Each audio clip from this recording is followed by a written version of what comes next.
Hello mtazamaji wa Bobezi TV, hope uko poa kabisa. Mimi naitwa Genevieve na hii ni Bobezi TV. Endelea kutufuatilia, subscribe kama bado hujafanya hivyo, lakini pia like, comment na kushare ili wa kwanza kuweza kuzipata taarifa. Mimi niko hapa kwa ajili ya kazi moja tu ya kuhakikisha kwamba nakupatia yale story yaliyo trend on social media kule Instagram, Snapchat, lakini pia kwenye upande wa YouTube na kila kona kule TikTok. Basi unahakikisha kwamba nakuletea story hizo hapa ndani ya Bobezi TV. And of course, wiki iliyopita kulikuwa kuna taarifa kupitia ukurasa wa Instagram wa Harmonize. Alijaribu kutease kipande kidogo tu cha wimbo wake mpya ambao unafahamika kwa jina la Best Couple. Of course, ni miongoni mwa kipande ambacho kiliibua hisia za watu wengi. Of course, mara baada ya kuwa kwenye picha hiyo ama kwenye cover hiyo ya wimbo alikuwa akionekana sura yake Harmonize, lakini pia sura ya Kajala. So mambo yalikuwa ni mengi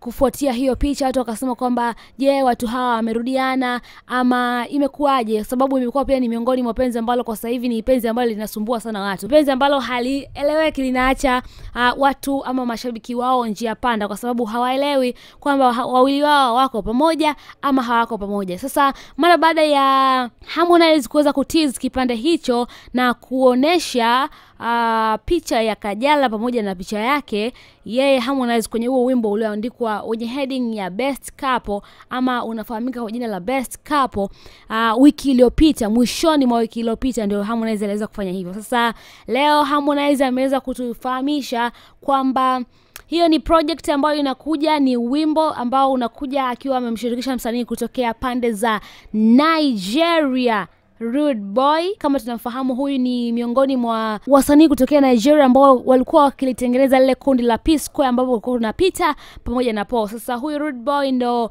ameshirikishwa kwenye hii ngoma na Harmonize, ambayo ngoma hiyo inafahamika kwa jina la Best Couple, ngoma ya kwake Harmonize, na anatarajia kuweza kuiachia ngoma hiyo mpya na star kutokea Nigeria Rude Boy tarehe 27 mwezi wa 6 mwaka 2025. So zimebaki siku chache tu tuweza kupata hiyo flavor kutokea Bongo Flavor, lakini pia tuweza kupata hiyo flavor kutokea kwenye upande wa Nigeria. I hope ngoma itakuwa kali sana na watakuwa wameua kinoma noma, kwa sababu Harmonize kwenye upande wa muziki wa Bongo Flavor hatuna wasiwasi naye, lakini pia Rude Boy kwenye upande mzima wa muziki naye pia hatuko pia na wasiwasi naye. Mambo yamenyooka, mambo ni lele, mambo hayana kipingamizi, labda kipingamizi uje nacho wewe. Cha msingi ni wewe kuendelea kutegea masikio, lakini pia kufuatilia kwa ukaribu zaidi, kwa sababu tutahakikisha kwamba tunakuletea kila taarifa ambayo inatokea. Of course, kama ngoma ikitoka basi utaweza kuisikiliza na tutaweza kufahamisha hapa ndani ya Bobezi TV. Lakini pia nakuachia pia swali mtazamaji wa Bobezi TV, connection ama